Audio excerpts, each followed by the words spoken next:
You melt the ice behind my soul. Hello everyone, welcome back to the channel. My name's Erin and I am 36 weeks pregnant this week, which is absolutely insane. The time has flown by, but I thought that it would be a good time to explain what my birth plan is and take you along to prepare some things in my physical space for birth.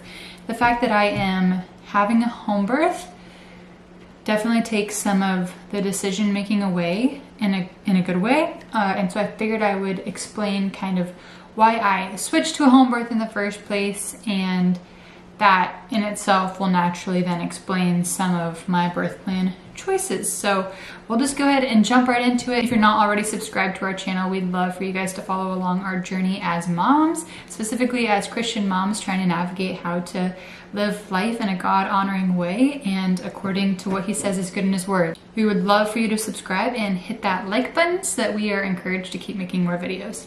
All right, so let's jump into it. If you haven't listened to my birth story with my first baby, my son Weston, I encourage you to go listen to that because it'll give you some perspective on my choices for baby number 2 that are a little bit different. And if you'll listen to that, then you'll know I was in a hospital. I was induced at 41 weeks and 3 days, so I was over my due date, which is why they wanted to induce me. My doctor, though, would have induced me at like 39 weeks if I wanted to. She was definitely pushing induction earlier than I even chose to. But there was no medical reason to be induced. It was just because I was over the due date. He wasn't necessarily measuring big, even though he came out big. They just wanted to get things going.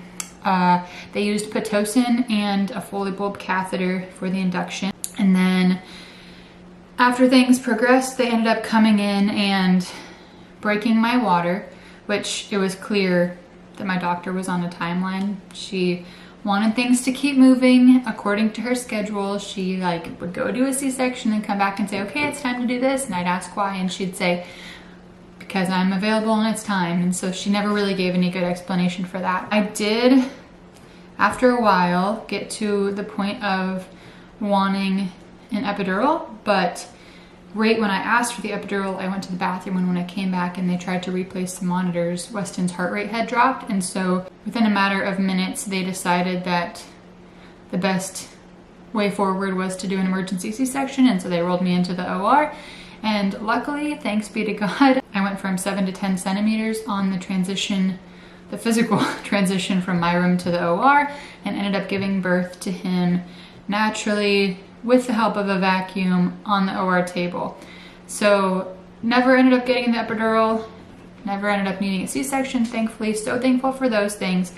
But there is a lot wrapped up in there that I look back on and wish went a little bit differently. First of all, I wish that I wasn't induced. I've learned through more research that one intervention often leads to needing more, and so I wish that I would have just let my body do what it needed to do. If you get to 42 weeks, especially as a first-time mom, it's so common to go over your due date. So I understand if you get to 42 weeks, doing some questioning and looking at another ultrasound and things like that to make sure fluid levels in the placenta are all good. But I did not want to get induced. That was a big thing for baby number 2 that I knew I didn't want.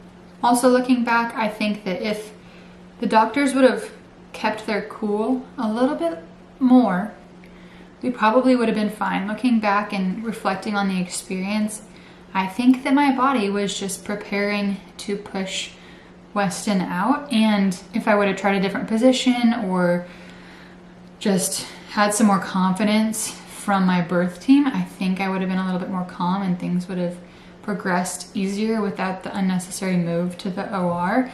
I know that his heart rate was dropping, but I also know, doing more research, that that's not necessarily uncommon for the last few minutes before the baby comes out, and that although it needs to be watched and monitored, of course, the baby does have a little bit of reserve in the tank, and letting the heart rate be low for a few minutes to adjust your positioning to see if maybe they're just stuck or ready to come out. There's some more things that my doctors could have done and that my now midwife has explained to me that she would have done that would have prevented the need to go to the OR in the first place. So I am very thankful for modern medicine. I mean, I grew up, this sounds kind of weird saying, but I feel like I grew up in the hospital, meaning my sister had cancer when she was younger, and I spent a lot of time in the hospital. I always felt very safe in the hospital. I'm very, very thankful for modern medicine when it's necessary. But unfortunately, I think that we often end up working against the natural design of our bodies by going for some of these interventions too fast. So looking at birth number 2, I wanted things to go differently. From the get-go, I found a doula. I found a hospital that had birthing tubs in every room. And originally, because of the trauma of my first birth, I thought that I wanted to be in the hospital. But I realized that when I thought of where I felt the safest, it actually wasn't under the scrutiny of a medical installation. It was in my own home. I always kind of said, oh, like maybe for a third birth, I'll do a home birth. And then I started to question like where I really felt the safest. And the answer was in my own home, where I felt encouraged and supported to let my body lead. So up until 30 weeks, I was going for a hospital birth and was feeling good about that. But the more that I prepared and the more that I thought about it, I realized that everything I was preparing for had to do with advocating for certain things in the hospital and fighting against certain things in the hospital. And I realized, thanks to my doula, who all along had said if I wanted to switch to a home birth, it wouldn't be too late, kind of realized that I had the option to birth at home and that it might not be so crazy if I chose that path forward. So all that combined with not wanting to stay overnight in the hospital, like I feel like baby number 2, I'm like, why do we need to stay overnight? Mixed with knowing that I didn't want an induction, knowing that I didn't want certain interventions for baby after she was born, knowing that I didn't want them to break my water, knowing that I would prefer a water birth and that wasn't going to be a possibility. Even though they had tubs, they get you out of the water before you give birth. So I was like, well, I want a water birth, so I might as well birth at home. I wanted to eat during labor, which they don't always let you do in the hospital. I wanted to take pictures and video freely, which you can't always do in the hospital. So all these things kind of just came together, and I realized that fear was holding me back. One day I was on the treadmill and listening to worship music, and I realized that either way, God's got me. God's got my back. Yeah, I was listening to Forrest Frank. I realized that God's got me either way, and that I don't have to fear either way, and that regardless of if I'm in the hospital or at home, the temptation to fear is going to be there, and I have a choice to not fear and to put myself in a position and do things ahead of time that I think are going to set me up to best be able to surrender. So birthing in our home, I also really love our home. We have a great setup, I think, especially in our bedroom for giving birth, and I am excited. So my goal for this birth, as I think about some more birth plan details, is to overall avoid the fear, tension, pain cycle. That's a cycle that they talked about a lot in the birth course that I went through, that if you have fear, then you're going to be tense, then you're going to feel more pain. So we're going to try the best that we can to avoid that cycle and lean into the trust, relax, allow cycle. That way my body and my spirit are at ease, and my body will then be allowed to do what it naturally knows and is designed how to do. Some of the things that I want to do in early labor, I feel like since I didn't go into labor naturally the first time around, I am really doubtful that I'm gonna know when I'm in labor. Like I think I'll be in denial that I'm actually in labor for a long time, especially if it's before the due date. Since I did go so late before, I am thinking that when I start feeling contractions, I'll be in denial. But anyway, during that time, I'm gonna be trying to rest as much as I can, especially if it's nighttime, like sleep, but also just distract myself, really. That's the best way to put it. So keep doing things around the house that I would already be doing. Keep playing with Weston, go for a walk, maybe take a shower, do activities to keep my mind off of the clock if it's during the day. At that point, of course, I'll call my birth team and update them with the thought that I'm in labor. I'll tell them I think I'm in labor, because I probably won't know at that point. But then I'll also start getting things set up, like the birth pool if it's not already, which I think will probably blow it up around 38 weeks is my thought. But Anyway, so then when I get into active labor, my midwife doesn't feel the need to do cervical checks unless I want one, and so I don't plan to really get checked. I plan on just relying on my demeanor and how I'm feeling, which seems kind of intimidating to me, like to not know, but also I do trust my body. So we're gonna go with limited cervical checks. I'm gonna have intermittent monitoring, which just means that they have a Doppler that they'll check with every so often, and it's not a constant screen. You can't see your contractions on a screen like you can at the hospital. I think early on I will want to be mostly left alone when things aren't super intense. I'll just want to do my own thing and kind of just focus and do whatever makes me feel comfortable. But then I do know that there'll be some point where I want someone, specifically my doula, to take control and to tell me what to do. Specifically, I think when I get to the transition point of labor around 7 centimeters, I want her to tell me to switch positions. I want her to tell me to try the birth combs. I want her to tell me to try to use the rebozo and try different birthing techniques. I want her to tell me certain things, because I remember from last time, once I got to 7 centimeters and the pain was more intense, the temptation was to just sit there and just like fight my way through them.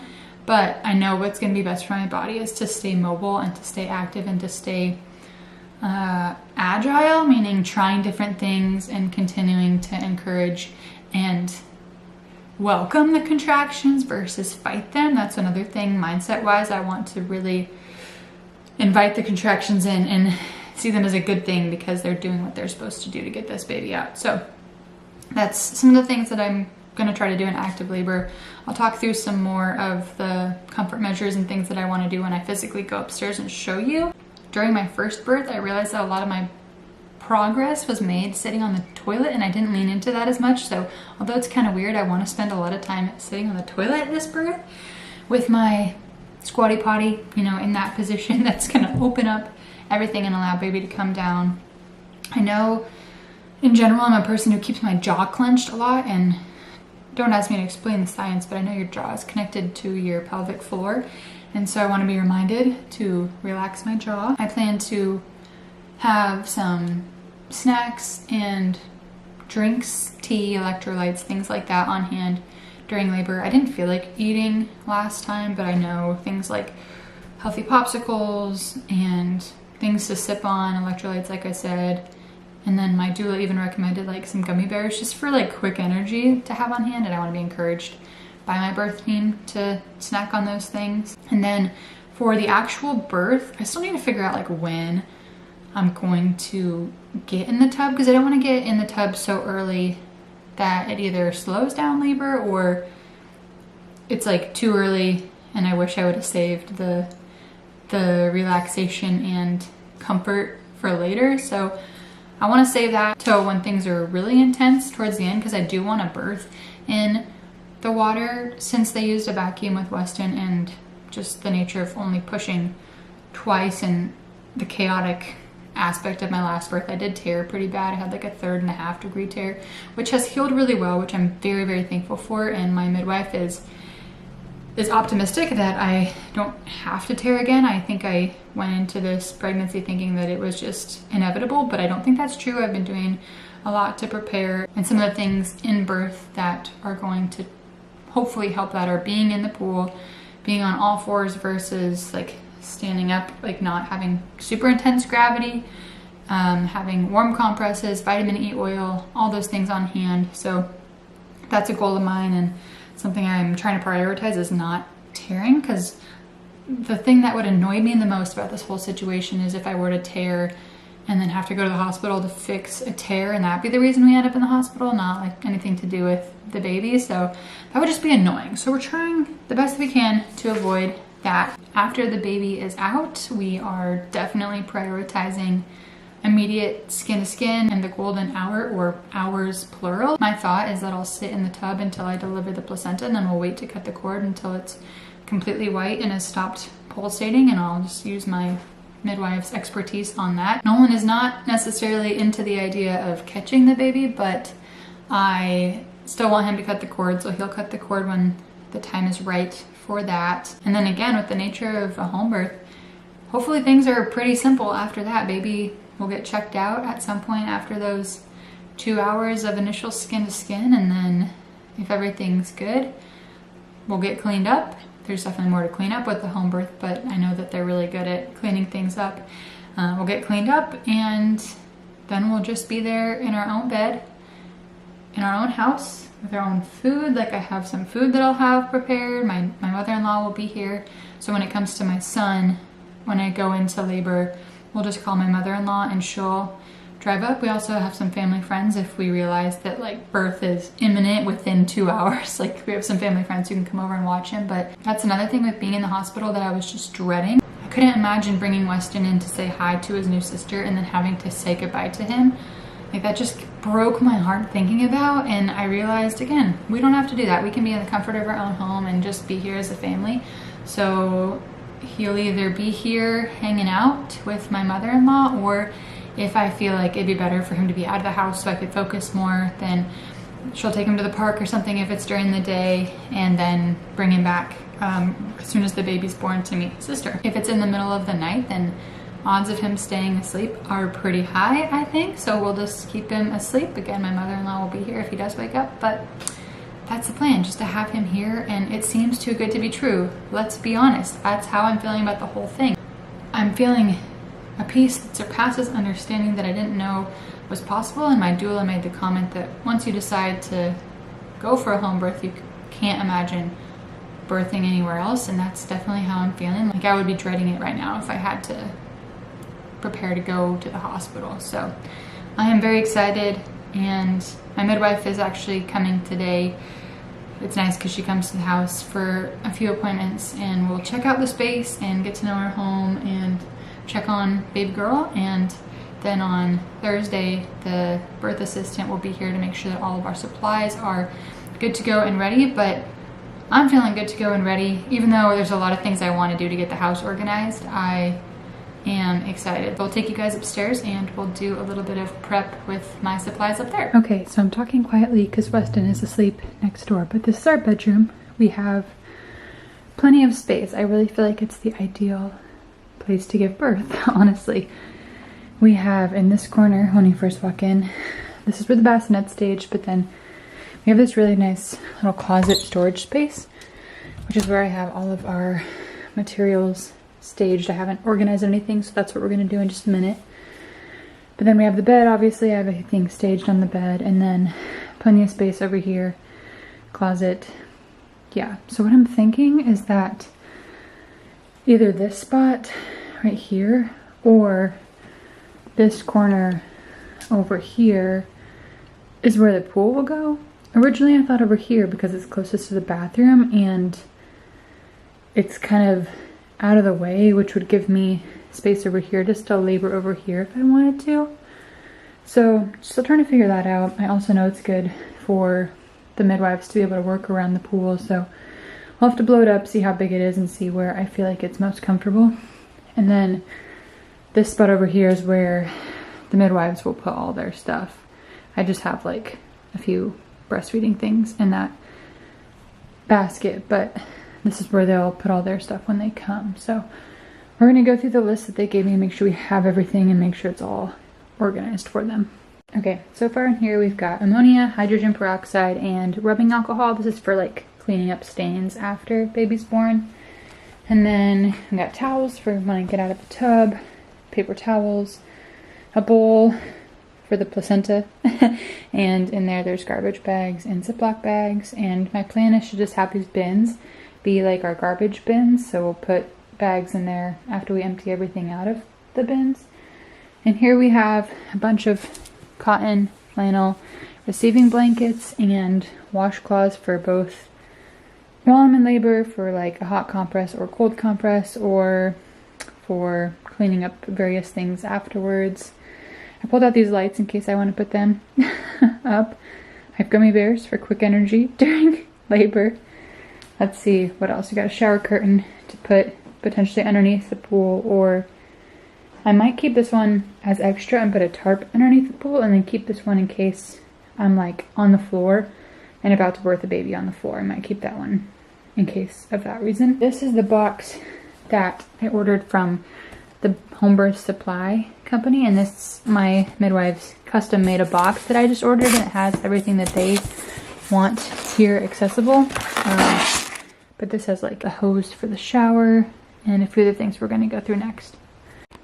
Okay, in this home birth supply box came super absorbent underpads, medium absorbent underpads, gloves, both single sterile and double sterile, pads, a net for the pool, a peri bottle, a bunch of gauze, sponges, straws, a tape measure, a Eldon card because I'm RH negative, a vinyl protector for our bed.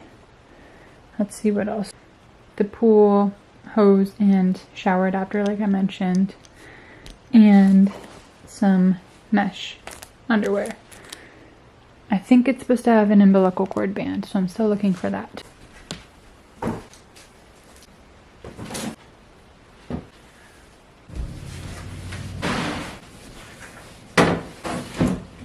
Alright, so this is what we're working with. We got the pool pumps and everything, and our 2 bins full of stuff. There's a few things I need to add, but I'm feeling pretty good about how this is all organized. And again, it's right close to where I'm going to give birth, so it's a perfect little closet to hide it, but have it readily accessible. In this basket, I just threw the things that I will want access to when I'm in labor, so before she's born. So we have the vinyl sheet in here. I need to make the bed. We'll do that another day. We'll wash the sheets, make the bed, we'll test the pool. I have my gummy bears in here. I have my birth comb in here. If you don't know, sometimes birth combs are used for like pain management, for like pressure points. I still need to figure out like exactly where on your hand you're supposed to grab, but like my doula will tell me what to do. So I have this in here. My gummy bears, my straws for drinking things, a mirror. If you've given birth and you've watched yourself give birth with the mirror, tell me your thoughts, because I don't know if I'm a person who like wants to see down there. I can definitely understand why feeling the head would be, in a sense, grounding. Like it would kind of connect you to what's physically, like your mental state to what's physically going on. But I just don't know if I want to like see down there. But it's here if we want that option. And then we just have all of our paperwork ready that they sent over. This is like the midwife's paperwork, and then also like paperwork for the birth certificate and things like that that we'll have on hand. So I'll fill this out as much as I can at some point, and then it'll be up here for them to take notes when I'm actively giving birth. Wow. Testing out the pool.